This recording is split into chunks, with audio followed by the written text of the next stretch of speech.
जैविक खेती कृषि की वो पद्धति है जिसमें पर्यावरण को स्वच्छ और प्राकृतिक संतुलन को कायम रखते हुए भूमि, जल और वायु को प्रदूषित किए बिना दीर्घकालीन और स्थिर उत्पादन प्राप्त किया जाता है।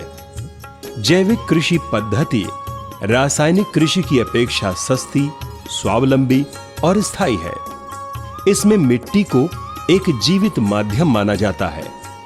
भूमि का आहार जीवांश है।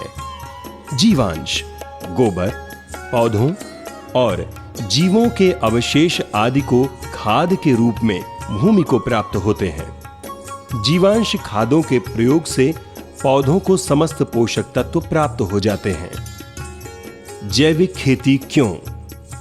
जैविक खेती प्रकृति के साथ संतुलन बनाकर चलती है, न कि प्रकृति के विरुद्ध।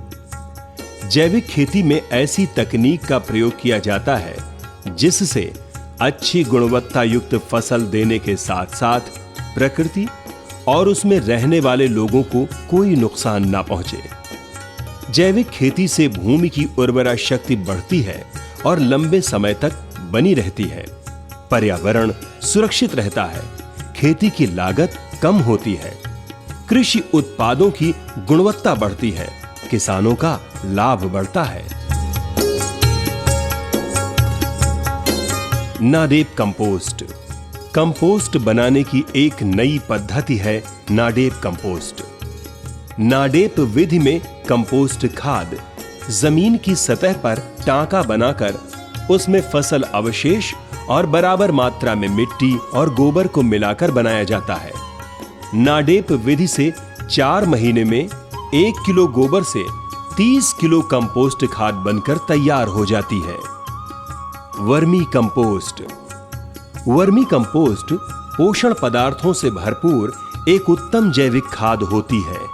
ये केंचुओं के द्वारा वनस्पतियों और भोजन और कचरे आदि को विघटित करके बनाई जाती है। वर्मी कंपोस्ट से बदबू नहीं आती है। इसमें मच्छर मक्खी नहीं बढ़ते, वातावरण प्रदूषित नहीं होता। तापमान नियंत्रित रहने से जीवाणु क्रियाशील और सक्रिय रहते हैं। वर्मी कंपोस्ट लगभग 1.5 से 2 माह में बनकर तैयार हो जाती है। इसमें 2.5 से 3% नाइट्रोजन, 1.5 से 2% सल्फर और 1.5 से 2% पोटाश पाया जाता है। जीवामृत।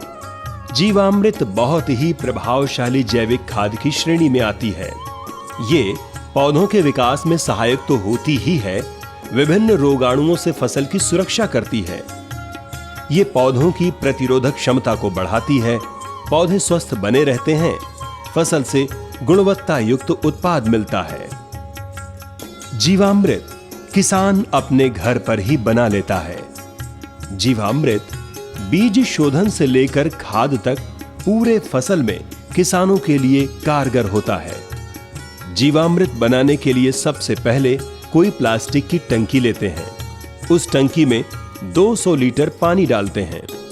पानी में 10 किलोग्राम गाय का गोबर और 5 से 10 लीटर गोमूत्र, 2 किलोग्राम गुड़ मिलाते हैं। इसके बाद 2 किलोग्राम बेसन, 50 ग्राम मेड़ या जंगल की मिट्टी डालें। इसके बाद सभी को डंडे से मिलाएं। प्लास्टिक की टंकी को जालीदार कपड़े से बंद कर दें। 48 घंटे में 4 बार डंडे से इस मिश्रण को चलाएं। इस तरह 48 घंटे में तैयार हो जाएगा जीवामृत। पंचगव्य। पंचगव्य एक कार्बनिक उत्पाद होता है। गाय का दूध, गाय के दूध की दही, गाय का घी, गोमूत्र और गाय के गोबर को पानी में घोलने से पंचगव्य बन जाता है। 20 लीटर पंचगव्य का घोल तैयार करने के लिए चौड़े मुंह वाले प्लास्टिक का बर्तन या टैंक इस्तेमाल करना चाहिए। चुने गए बर्तन में तय मात्रा के मुताबिक सबसे पहले गाय का गोबर 5 किलो और गाय का घी 1 किलोग्राम मिलाना चाहिए। इसके बाद इन्हें खमीर बनने तक के लिए 3 से 4 दिन के लिए छोड़ देना चाहिए। चौथे या 5वें दिन बाकी बची सामग्री जैसे गोमूत्र 3 लीटर, गाय के दूध की दही 2 लीटर, 1 दर्जन पके पीले केले का गूदा, नर्म नारियल पानी 3 लीटर और आधा किलोग्राम गुड़ घुला पानी 3 लीटर उस टैंक में मिला दें। इसके बाद इसे 7 से 8 दिन के लिए छोड़ दें। टैंक में जो भी सामग्री है उसे 20 से 30 मिनट तक अच्छी तरह से हिलाएं। हिलाने की यह प्रक्रिया सुबह और शाम दोनों वक्त होनी चाहिए ताकि सूक्ष्म जीव अच्छी तरह से विकसित हो सकें। 10 से 11 दिन की गर्मी देने की प्रक्रिया के बाद गाढ़ा घोल तैयार हो जाएगा। इस तरह तैयार पंचगव्य का इस्तेमाल फसल और पौधों की पत्तियों पर छिड़काव के लिए किया जाता है। जैव उर्वरक। जैव उर्वरक चारकोल, मिट्टी या गोबर की खाद का एक ऐसा मिश्रण है जो कि वायुमंडलीय नाइट्रोजन को अवशोषित करके पौधों को उपलब्ध कराता है। जैव उर्वरक मिट्टी में उपलब्ध अघुलनशील फास्फोरस को घुलनशील अवस्था में परिवर्तित करके पौधों को उपलब्ध कराता है। जैव उर्वरक रासायनिक उर्वरकों का विकल्प तो नहीं, लेकिन पूरक अवश्य होता है। राइजोबियम जैव उर्वरक एजिटोबैक्टर, एजोस्पाइरिलम और नील हरित शैवाल पौधों को नाइट्रोजन उपलब्ध कराने वाले जैव उर्वरक होते हैं। जैव उर्वरकों को बीज उपचार विधि, पौधजड़ उपचार विधि और कंद उपचार विधि द्वारा प्रयोग में लाया जाता है। हरी खाद। मिट्टी की उर्वरा शक्ति में वृद्धि के लिए पौधों के हरे वानस्पतिक को उसी खेत में उगाकर उसे मिट्टी पलटने वाले हल से जोतकर मिट्टी में मिला दिया जाता है। इस विधि से हरी खाद तैयार करने के लिए सनई, ग्वार, मूंग, उर्द और ढैंचा आदि फसलें उगाई जाती हैं। हरी खाद से मृदा में कार्बनिक पदार्थ की मात्रा से खेत की भौतिक दशा में सुधार होता है। हरी खाद के लिए प्रयोग की गई दलहनी फसलों की जड़ों में ग्रंथियां होती हैं। ये ग्रंथियां नाइट्रोजन का स्थिरीकरण करती हैं। इससे नाइट्रोजन की मात्रा में वृद्धि होती है। एक अनुमान के अनुसार ढैंचा को हरी खाद के रूप में प्रयोग करने से प्रति हेक्टेयर 80 किलोग्राम नाइट्रोजन की बचत होती है। मृदा के भौतिक, रासायनिक और जैविक गुणों में वृद्धि होती है। एकीकृत कीट एवं व्याधि नियंत्रण। जैविक खेती का लक्ष्य कीटों का विनाश करना नहीं, बल्कि उनका आर्थिक स्तर नियंत्रण करना है। इसके लिए स्वस्थ कृषि, मित्र कीटों, फेरोमोन ट्रैप, प्रकाश प्रपंच, कीट भक्षी पक्षियों और मेढक आदि का उपयोग समन्वित रूप से किए जाने के प्रयोग में आज हम सफल हुए हैं। नीम की पत्ती, नीम के बीजों की खली, नीम के तेल का प्रयोग कीटनाशक के रूप में किया जाता है। वैज्ञानिक शोधों ने साबित किया है कि गोमूत्र और नीम की पत्ती का अर्क बनाकर कीटनाशक का काम लिया जा सकता है। बायो एजेंट्स, बायोपेस्टिसाइड्स का प्रयोग।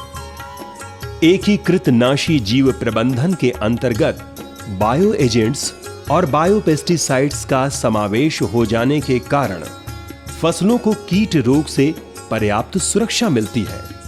जिन क्षेत्रों में इनका प्रयोग हो रहा है, वहां न केवल उत्पादन में वृद्धि देखी गई है, अपितु मानव एवं पर्यावरण को प्रदूषण से बचाने में सफलता भी मिली है। तना छेदक और फली छेदक कीट से फसलों की सुरक्षा के लिए ट्राइकोकार्ड और एनपीवी के प्रयोग से लाभ मिल रहा है। इससे न केवल दलहनी और तिलहनी फसलों को लाभ हुआ है, साथ ही गन्ना और सब्जियों पर भी इनका प्रयोग लाभदायक रहा है। उकठा, जड़गलन, तनागलन और दूसरी फफूंदी जनित रोगों के उपचार के लिए ट्राइकोडर्मा का प्रयोग व्यापक स्तर पर शुरू हुआ है। बीज शोधन में भी ट्राइकोडर्मा का उपयोग बढ़ रहा है।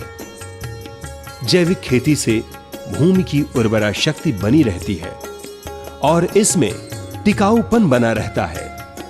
जैविक खेती प्रदूषण रहित है।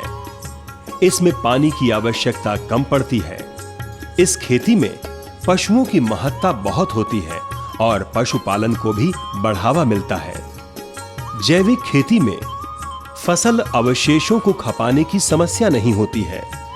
जीवांशों की संख्या मृदा में बढ़ती है। और इतना ही नहीं, जैविक खेती से प्राप्त उत्पादों की गुणवत्ता बेहतर होती है और उत्पादन भी अधिक होता है। मित्र कीटों की संख्या में वृद्धि होती है। जैविक खेती में लागत की कमी होती है।